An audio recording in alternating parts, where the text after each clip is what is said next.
আসসালামু আলাইকুম। তো আজকে আমি চিকেন চাউমিন করছি। এর জন্য প্রথমে চাউমিন নুডলসগুলো সিদ্ধ করে নিছি। এখানে তেল গরম করে নিয়ে চিকেনগুলো ছাড়ে দিলাম। পরিমাণ মতো লবণ দিয়ে দিচ্ছি, দিয়ে ভেজে নিচ্ছি। এরপর আমি দিয়ে দিচ্ছি মরিচের গুঁড়ো অল্প পরিমাণে, দিয়ে আবারও ভালোভাবে ভেজে নিচ্ছি। এখানে আমি কিউব করে রাখা পেঁয়াজ দিয়ে দিচ্ছি।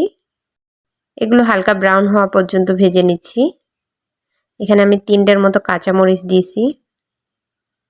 দিয়ে ভালোভাবে ভেজে নিয়ে এর মধ্যে আমি ডিম দিয়ে দিচ্ছি একটু সাইডে, দিয়ে ডিমের জন্য সামান্য পরিমাণে লবণ দিয়ে দিলাম। এখন ডিমটা ঝুরি করে ভেজে নেব। এরপর সমস্ত উপকরণগুলো আবার একসাথে মিক্স করে নিচ্ছি ভাজতে ভাজতেই। তো এখানে আমি সয়া সস দিয়ে দিচ্ছি 1 টেবিল চামচ।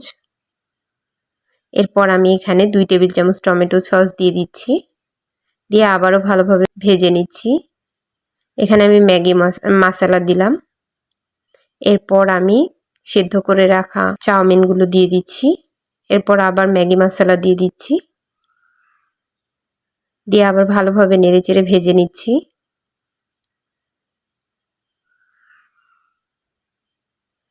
তো দেখুন আমার রান্না কমপ্লিট।